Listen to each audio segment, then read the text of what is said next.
Hey everybody, it's me, Johnny D of The Johnny D Show. A lot of you see me as Trump and they're most of the videos. So today we're going to do something that I haven't done on my own channel. I've done it for for NBC and ABC and CBS and all these wonderful people who've done stories on me. I'm going to actually go through the Trump makeup process. So we're going to get started. As you'll notice, I keep my hair really, really short, and that's because of all the different wigs I wear. In fact, usually my head is shaved for Dr. Phil or Dr. Evil or some of those other characters, but we keep it short for the wigs, and usually I start with the wigs. But this is my Trump wig. I have about four of these, and these are all custom made by a great wig maker here in Las Vegas. Her name is Bree. She builds all my wigs from scratch. The wigs take around 90 to 100 hours to build. She does the frame, which sits on my head, which is this part right here, and then we figure out the color, because Trump's hair color is always changing because he dyes his hair. We're always trying to get the look at the time when we make that wig. Sometimes it's a little more gray, sometimes it's a little more blonde, sometimes it's a little more strawberry blonde. Right now, this was how it was. This was made about a year and a half ago, and this is the color that he had at that time. Take the wig off the head. Let's push this back, and then I put it on my head, and then I always kind of figure out where the hairline is and make sure that it's balanced on my head. So from side to side, right about here, and I make sure it lines up. I'm going to pull this mirror in. Hopefully you can see me. This is the most important thing. This is the most time-consuming element of getting into Trump, because I only have one shot of getting this wig on right. If I glue it on wrong and have to pull it off, it's just a mess, and it looks horrible. But we've got this pretty much ready to go. It looks even on both sides. I'm going to check the framing of it. There's a little point on here where I know to match up, and then I'm going to pull it back just a little bit so the hairline on the wig matches my actual hairline. That way I know this is in the right place. So, and these wigs, people always ask me how much do these wigs cost. These wigs cost about $4,000 to $5,000. Takes a lot of time to make them, a lot of man hours. And if it was LA, it would probably be a lot more. In New York, it would definitely be a lot more. That's where I started. And my wigs years ago used to be like $7 grand. So it's less. I'm about to glue it on. It looks right to me. It looks right in this mirror. I don't want any stray hairs, which I can see. And we'll glue this on. I usually start with like one portion over here. There we go. This is the time-consuming part. You don't want any stray hairs in the glue. And then I'm just going to put a little on here. And by the way, this is spirit gum. And if anybody who's watching is in theater, this is pretty much using spirit gum. This technology is over 100 years old. So I'm not on the cutting edge here, but it works for me, and it's a time saver using spirit gum. I can clean it off my skin. I can clean it off the wig. This is a matte finish on the spirit gum, so it kind of disappears as it dries. So I have to use this little fan. And doing that, just so you understand, that makes the spirit gum tacky. So it'll grab the French lace. And that's what the wig's built on. If I didn't mention that, it is built on a French lace frame. And the reason it's French lace is if you put the spirit gum into it, it disappears. And again, this goes back well over 100 years. This is really old technology, but it's one of those things that it just works. Even if you're standing next to me, you're watching on a camera right now, but even if you're standing next to me, you cannot tell that this is a wig. All right, so now we're gonna come back up to the top here.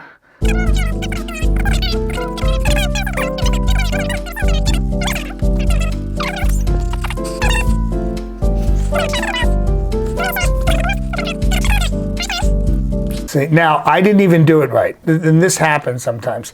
I was a little short on the spirit gum, so there's a little bit of lift right here. So I'm just going to come back, add a little more spirit gum.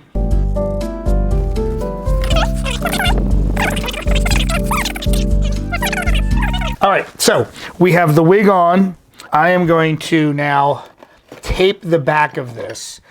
Taping this is just kind of a visual thing. Since I'm leaving the house to do some external shooting, we're going to shoot outside in the daylight. You don't want to be able to look in and see the back of my head.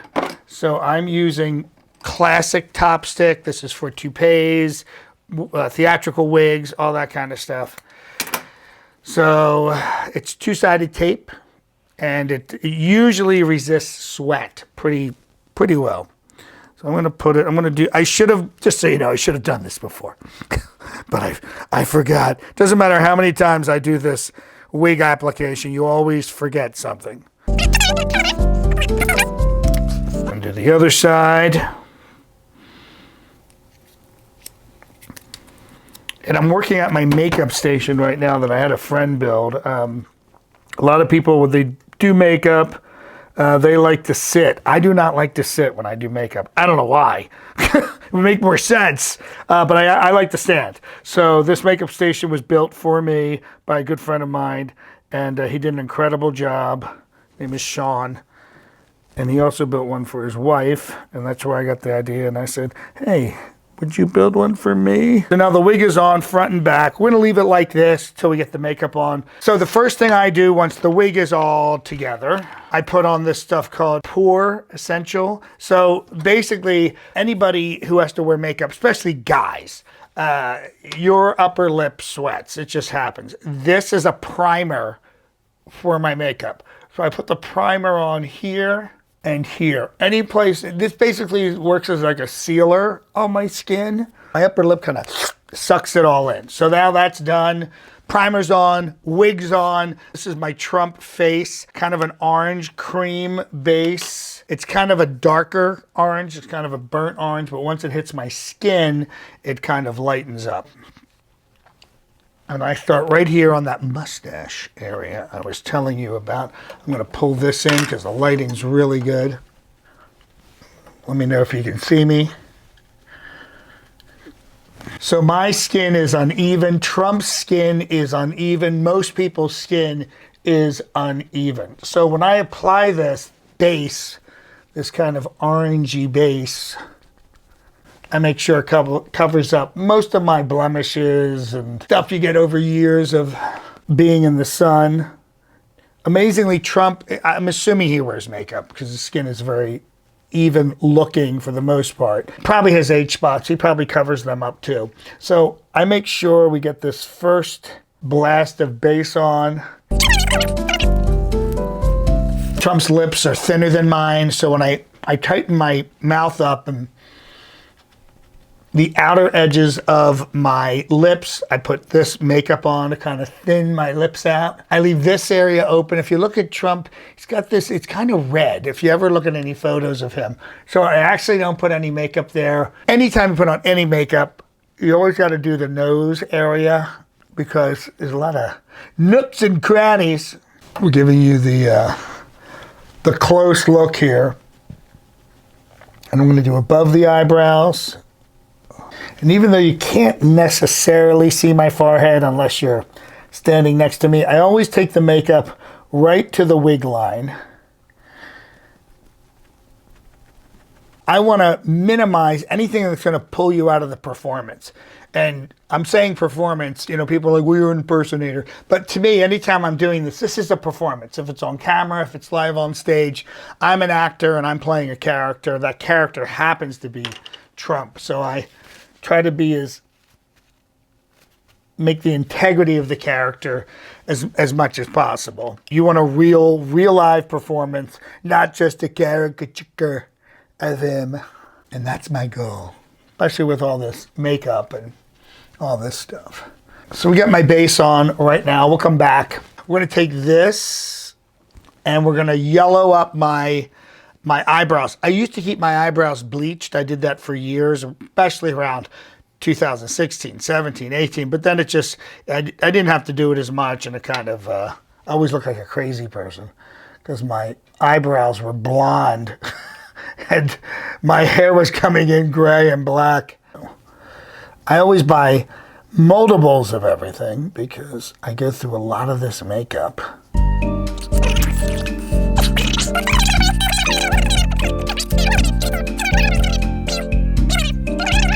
Make him a little bushy like his. And then I'm gonna come back right now and just add a little more of the makeup because I just knocked out a bunch of it.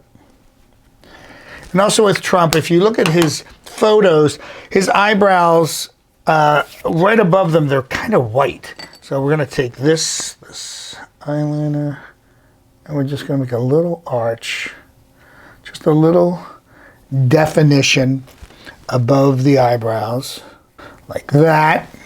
So now we're gonna take the Trump eyes, the Trump eyes, and this special, this great arrow-shaped sponge. And you can't do too much with this because otherwise it just looks ridiculous. But if you can make it look the way Trump looks, just add a little bit of the white. I kind of close my eyes, hit my crow's feet, and I'm gonna wipe away this excess that comes down to my cheeks. See that? Does that look? Could be a little whiter. Could be just a tiny, tiny bit whiter. Come back, fix my cheeks.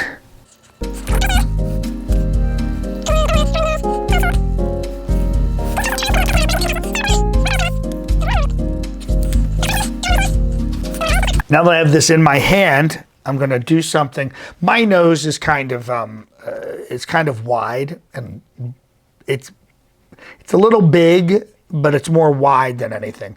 My nostrils are huge compared to Trump's. If you ever look, Trump has little teeny tiny nostrils. So what I need to do is, my face is round, his is much longer. So I need to elongate my face. So I'm going to add this right down the bridge of my nose. I always put it on a little bit light at first, and then I build up. And this is important for me to kind of create the illusion of the Trump face. Okay, so what I've done is a line from here to here. This extends the middle of my face. And then we're gonna extend it, it's called contouring. We're gonna contour the nose, but not right now. Right now, we're gonna add all the age lines. I'm using my own lines. Bring it to like the outside of the, I'm looking at my photo of Trump. And this comes down just as the outline of his, the fold of his lips. Okay, the next thing a lot of people don't notice, Trump has a very unusual, just kind of semicircle at the top and mid-range of his nose. So I'm going to add that in. Trump has two little lines right here on his, right above his nose.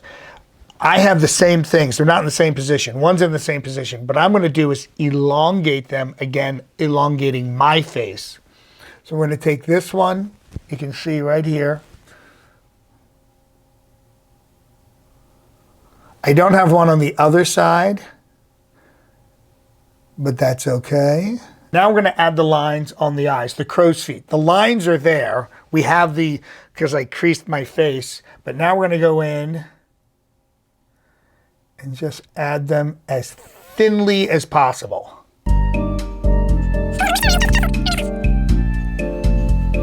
You should be able to see those on camera. Now it's time to do a little more of the detail work. It makes a really believable presentation, especially on stage, especially in a big room, 500, 1,000 people. It looks absolutely fantastic. I'm gonna once again arch this one eyebrow a little bit, kind of blend it in. All right, so now I'm going to take my Cocoa Tan. This is from Ben Nye, a really old makeup company, theatrical makeup company. This is my sealant and my orange. It's called, like I said, Cocoa Tan. And we're just gonna blend these lines. This is one of the most important things, especially to thin my face out, is to run the brush right down the middle of the white on my nose and above my lips. So you have, this is creating the illusion. So let's blend this.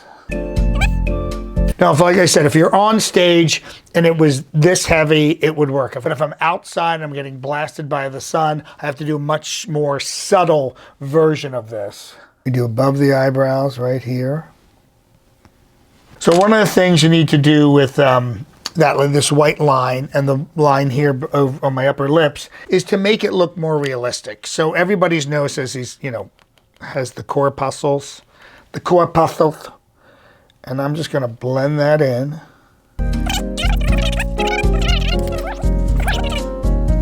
Looks fantastic.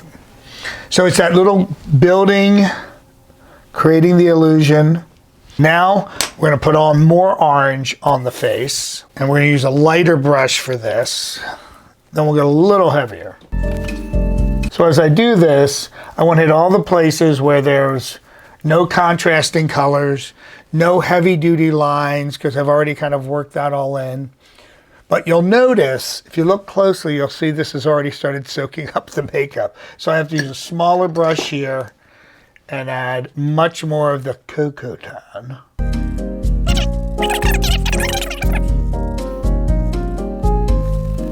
All right, so we've got pretty much everything we need here. All the colors are in place. I am noticing I need to put a little more red right about here.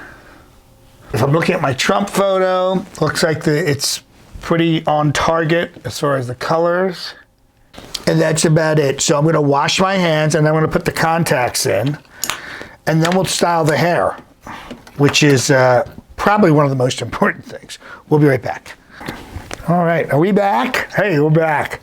What we do now is we put in the blue contacts. I always like to get the contacts on before I do the wig so my eyes get used to them. Obviously, Trump's eyes are kind of a bluish green. My eyes are brown. I wear contacts for a lot of my characters. Dr. Evil, Dr. Phil. Dr. Phil is the green one. When I do Leno, I have to wear really, really blue contacts. Contacts do a number of things. Obviously, you want to have the color of the person's eyes, but also for me, since my eyes are dark, when you have dark eyes, it kind of closes your face in.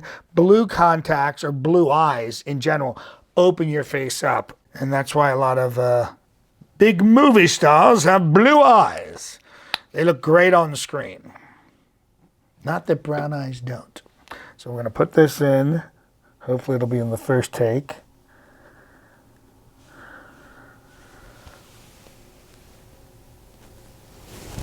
Okay, so that one's in. You can see the difference, like right out of the gate.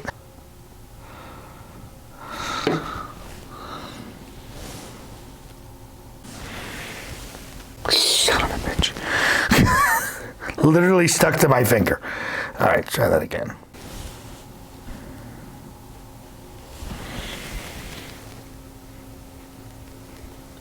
All right, so we've got the contacts in. Sometimes when I put the contacts in, what do you call this?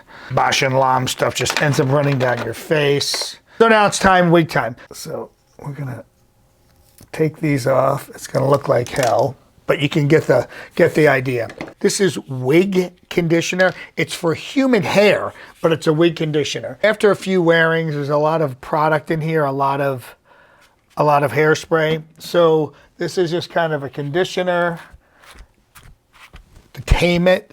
So you can see the Trump shelf. I always try to emulate it as much as possible. This hair comes down about here. And then we kind of press it. Now we're gonna hit it with some hairspray. So I'm gonna put some hairspray on the back of my hand and kind of make it flat like Trump does. So now we're gonna kind of seal the deal with the position. We've got it positioned right, a little bit of flyaway. So when I have flyaway, I use wax. These wigs have a mind of their own. Some days they're very compliant and some days they're not. But for the most part, today was pretty easy getting this ready to go. I think it looks really, really good. I hope you enjoyed the makeup process. And now I'll put on the Trumpy shirt, the Trumpy pants, and the Trumpy tie. Let's do that. Everyone knows the Trump wardrobe. French cuff shirts. I have a bunch of different cufflinks. One's the actual presidential cufflinks. I have these American flags. It looks great. I think it's just a great look. Obviously the Trump ties. These ties are actually Trump ties. Got about 10 of them, but they get makeup on them, they get worn. I'm a heavy sweater. I get my shirts heavily starched to kind of have that crisp look that he has. You might be hearing a little rumbling with the microphone, so bear with me.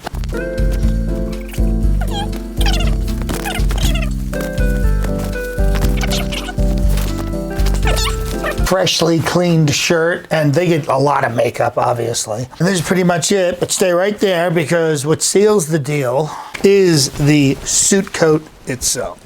You have all this together with the makeup and the face, the cufflinks, everything. It looks incredible. Believe me, thanks for watching. It's a process, but it's worth it, and it's worth it for me to do this for you so you get a great Trump impression and a great Trump impersonation.